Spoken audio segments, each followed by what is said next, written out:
ವಿವಾಹಿತ ಮಹಿಳೆ ಈ ತಪ್ಪುಗಳನ್ನು ಮಾಡಿದರೆ ಗಂಡನ ಆಯಸ್ಸು ಕಡಿಮೆಯಾಗುತ್ತದೆ. ಮದುವೆಯಾದ ಮೇಲೆ ವ್ಯಕ್ತಿಯ ಭವಿಷ್ಯವು ಹಾಗೂ ಅದೃಷ್ಟವು ಅವನ ಹೆಂಡತಿ ಮೇಲೆ ನಿಂತಿರುತ್ತದೆ. ಯಾಕೆಂದರೆ ಹೆಂಡತಿ ಮಾಡುವ ಕೆಲವು ತಪ್ಪುಗಳಿಂದ ಕೆಳಮಟ್ಟಕ್ಕೆ ಹೋಗಬಹುದು ಅಥವಾ ಹೆಂಡತಿ ಮಾಡುವ ಒಳ್ಳೆಯ ಕಾರ್ಯಗಳಿಂದ ಆತನಿಗೆ ಅದೃಷ್ಟವು ಪ್ರಾಪ್ತಿಯಾಗಬಹುದು. ಹಾಗಾದರೆ ಹೆಂಡತಿ ಮಾಡುವ ಯಾವ ತಪ್ಪುಗಳಿಂದ ಗಂಡನಿಗೆ ಆಯಸ್ಸು ಕಡಿಮೆಯಾಗುತ್ತದೆ ಹಾಗೂ ಇಬ್ಬರ ನಡುವಿನ ಸಂಬಂಧಗಳು ಹಾಳಾಗುತ್ತದೆ ಎಂಬುದರ ಬಗ್ಗೆ ತಿಳಿದುಕೊಳ್ಳೋಣ ಬನ್ನಿ. ವಿಡಿಯೋವನ್ನು ತಾಳ್ಮೆಯಿಂದ ಪೂರ್ತಿ ವೀಕ್ಷಿಸಿ. 1. ಮದುವೆಯಾದ ಮೇಲೆ ಹೆಂಡತಿಯು ಬೇರೊಬ್ಬನ ಜೊತೆ ಅತಿಯಾಗಿ ಮಾತನಾಡುವುದು, ಕಣ್ಣಲ್ಲಿ ಸನ್ನೆ ಮಾಡುವುದು ಅಥವಾ ಬೇರೆ ವ್ಯಕ್ತಿ ಜೊತೆ ಸಂಬಂಧವನ್ನು ಇಟ್ಟುಕೊಂಡರೆ ಮನೆಯ ಶಾಂತಿ ಗೌರವ ನಾಶವಾಗುವುದರ ಜೊತೆಗೆ ದಾಂಪತ್ಯದಲ್ಲಿ ಬಿರುಕು ಮೂಡುತ್ತದೆ. 2. ಹೆಂಗಸರು ಮನೆಯಲ್ಲಿರುವ ದೇವರ ಕೋಣೆಯನ್ನು ತುಂಬಾ ಸ್ವಚ್ಛವಾಗಿಟ್ಟುಕೊಳ್ಳಬೇಕು. ಇದರ ಜೊತೆಗೆ ಪ್ರತಿನಿತ್ಯವೂ ದೇವರ ಕೋಣೆಯಲ್ಲಿ ದೇವರಿಗೆ ದೀಪವನ್ನು ಹಚ್ಚಬೇಕು. ಅದೇ ರೀತಿ ಪ್ರತಿನಿತ್ಯ ತಡವಾಗಿ ಏಳುವುದು ಮತ್ತು ಪ್ರತಿನಿತ್ಯ ಸ್ನಾನ ಮಾಡದೇ ಇರುವುದು ಹೀಗೆ ಮಾಡಿದರೆ ನಿಮ್ಮ ಮನೆಯಲ್ಲಿರುವ ದಾರಿದ್ರ್ಯವನ್ನು ಮತ್ತಷ್ಟು ಹೆಚ್ಚಿಸುತ್ತದೆ. 3. ಗುರುವಾರದ ದಿನ ಯಾವ ಹೆಂಗಸು ಮಾಂಸಾಹಾರ ಸೇವನೆ ಹಾಗೂ ಮದ್ಯಪಾನವನ್ನು ಮಾಡುತ್ತಾರೋ ಆ ಮನೆಯಲ್ಲಿ ದರಿದ್ರತನ ಹೆಚ್ಚಾಗುತ್ತದೆ. 4. ಮದುವೆಯಾದ ಹೆಂಗಸರು ಸಂಪೂರ್ಣವಾಗಿ ಬಿಳಿ ಬಟ್ಟೆಯನ್ನು ಧರಿಸಿಕೊಂಡರೆ ಸಾಕಷ್ಟು ರೀತಿಯ ಕಷ್ಟಗಳನ್ನು ಅನುಭವಿಸಬೇಕಾಗುತ್ತದೆ. ಬಿಳಿ ಬಣ್ಣವು ಗಂಡ ಸತ್ತ ಹೆಂಗಸರು ಧರಿಸುತ್ತಾರೆ. ಇದು ನಿಮ್ಮ ಜೀವನದಲ್ಲಿ ಬೇರೆ ಬಣ್ಣಗಳಿಗೆ ಅವಕಾಶವಿಲ್ಲ ಎಂಬುದನ್ನು ಕೂಡ ತಿಳಿಸುತ್ತದೆ. 5. ಮದುವೆಯಾದ ಹೆಂಗಸರು ಕಾಲಿಗೆ ಧರಿಸುವ ಕಾಲ್ಗೆಜ್ಜೆ ಚಿನ್ನದಲ್ಲಿ ಮಾಡಿಸಿಕೊಂಡು ಹಾಕಿಕೊಂಡರೆ ಮನೆಯಲ್ಲಿ ದರಿದ್ರತನ ಬರುತ್ತದೆ. ಹೌದು, ಈ ರೀತಿ ಮಾಡಿದರೆ ಕುಬೇರ ದೇವನಿಗೆ ಅವಮಾನ ಮಾಡಿದಂತಾಗುತ್ತದೆ. ಇದರಿಂದ ಮನೆಯಲ್ಲಿ ಬಡತನ ಬರುವ ಜೊತೆಗೆ ಗಂಡನ ಆಯಸ್ಸು ಕಡಿಮೆಯಾಗುವ ಸಾಧ್ಯತೆ ಹೆಚ್ಚಿರುತ್ತದೆ. 6.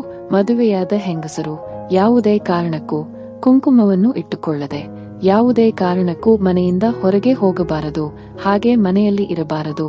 ಯಾಕೆಂದರೆ ಕುಂಕುಮ ಭಾಗ್ಯವು ಪ್ರತಿ ನಾರಿಯ ಸೌಭಾಗ್ಯವಾಗಿರುತ್ತದೆ.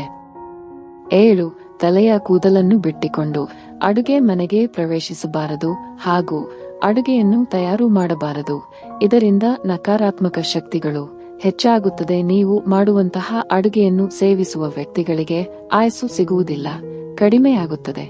ಅದರಿಂದ ತಲೆಯ ಕೂದಲನ್ನು ಬಿಚ್ಚಿಕೊಂಡು ಯಾವುದೇ ಕಾರಣಕ್ಕೂ ಅಡುಗೆ ಮನೆಗೆ ಹೋಗಬಾರದು. ಈ ಒಂದು ನಿಯಮವನ್ನು ಮನೆಯಲ್ಲಿ ಪ್ರತಿಯೊಬ್ಬ ಹೆಂಗಸರು ಪಾಲಿಸಬೇಕು. 8. ಜೀವನದಲ್ಲಿ ಎಷ್ಟೇ ಕಷ್ಟಗಳು ಇದ್ದರೂ ಎಷ್ಟು ನೋವು ಮನಸ್ಸಲ್ಲಿ ಇದ್ದರೂ ಕೂಡ ಮನೆಯ ಹೆಂಗಸರು ಅಡುಗೆ ಮನೆಯಲ್ಲಿ ಕುಳಿತುಕೊಂಡು ಕಣ್ಣೀರು ಹಾಕಬಾರದು. ಹೀಗೆ ಮಾಡಿದರೆ ಗಂಡನ ಆಯಸ್ಸು ಕಡಿಮೆಯಾಗುತ್ತದೆ. ನಿಮ್ಮಿಂದ ಮನೆಯಲ್ಲಿರುವವರಿಗೆಲ್ಲರಿಗೂ ಅನಾರೋಗ್ಯ ಸಮಸ್ಯೆಗಳು ಉಂಟಾಗುತ್ತದೆ. ಹೌದು, ಮನೆಯ ಯಜಮಾನಿ ನಗುನಗುತ್ತಾ ಇದ್ರೆ ಸುತ್ತಮುತ್ತ ಇರುವವರಿಗೂ ಕೂಡ ವಿಶೇಷವಾದ ಫಲಗಳು ಸಿಗುತ್ತದೆ. ಅದು ಬಿಟ್ಟು ಮನೆಯ ಹೆಂಗಸರು ಅಡುಗೆ ಕೋಣೆಯಲ್ಲಿ ಕಣ್ಣೀರು ಸುರಿಸಿದರೆ ಮನೆಗೆ ಕಷ್ಟಗಳು ತಪ್ಪಿದಲ್ಲ.